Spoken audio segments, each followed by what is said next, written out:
Bonjour chers tous, bonjour chers toutes, bienvenue sur cette communication qui porte encore une fois sur la santé. Au grand mot, les grands remèdes, dit-on. Il y a une collègue de ma mère qui est décédée il y a quelques temps. On lui avait fait subir une opération. On a retrouvé 2 mesures de comprimés dans son ventre. Quand je parle de 2 mesures, il y a une mesure qu'on utilise chez nous au Bénin qu'on appelle Tonglo. Elle prenait des comprimés régulièrement. Et quand on l'a opérée, c'est ce qu'on a retrouvé à l'intérieur d'elle, ça. Au grand mot, les grands remèdes, dit-on. Bien. Quand on est au bout du rouleau, on est prêt à tout. On redevient sage. On fait tout ce que dit le médecin. Contrairement à ce que de nombreuses personnes pensent, les médecins, pas tous, n'aiment pas prescrire des médicaments. Les grands malades prennent en moyenne 8 à 10 comprimés par jour. Certains en consomment le double tous les jours. Certains vont jusqu'à 50 aussi.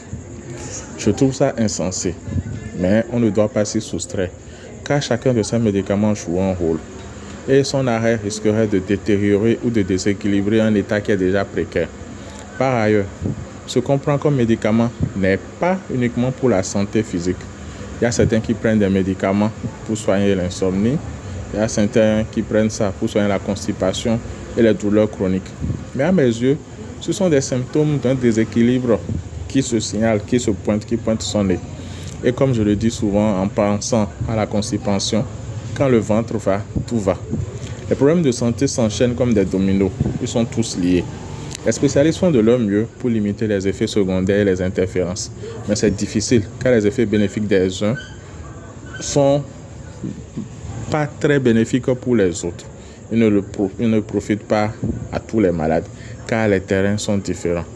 En fonction du traitement à faire, donc, les médicaments peuvent être déstabilisants. On va prendre le cas du cancer avec la chimiothérapie ou celui des greffes avec les immunosuppresseurs. C'est alors quitte ou double, règlement coup. On prend des médicaments de plus en plus jeunes aujourd'hui. Les maladies chroniques s'attrapent de plus en plus tôt. On vit plus longtemps, mais on vit moins bien.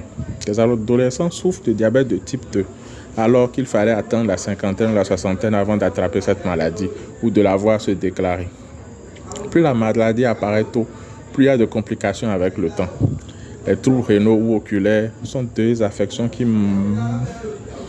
menacent tous les diabétiques, vieux ou jeunes. Il faudra les traiter séparément. Donc, il faudra de nombreux médicaments pour traiter chaque affection. Donc, il faut prendre le taureau par les cornes et être proactif. Se soigner dès les premiers symptômes pour limiter l'évolution de la maladie. Le médecin peut t'aider à faire cela et tu peux t'aider en prenant des précautions. Si tu n'en es pas encore à cette étape, alors je peux t'aider à ne pas en venir là en prenant des précautions. Mais en attendant, il faut bien prendre les médicaments. Il faut aussi prendre les précautions. Et quand le médecin constatera que les constantes sont meilleures, il diminuera le nombre de médicaments que tu prends. Et j'en serai le premier content. Donc, suis-moi, mais ne lâche pas encore tes béquilles. Ce moment viendra quand tu auras de la force dans les jambes, c'est-à-dire quand ton corps sera prêt à te soutenir et à faire face à la maladie. Je m'excuse pour la familiarité avec laquelle j'ai fait ce post. Je vous prie de m'en excuser. Restez en santé et sachez que vous êtes le seul maître de votre santé. Pour pouvoir recevoir nos prochaines publications, n'hésitez pas à nous écrire ou à nous appeler au plus 229 97 16 51 71 ou au 97 26 25 66 ou au 96 26 29 21. Nous vous ajouterons à nos différents canaux de distribution et de diffusion et vous pourrez ainsi accéder à nos archives et à nos prochains partages. Merci et restez en santé. Bye bye.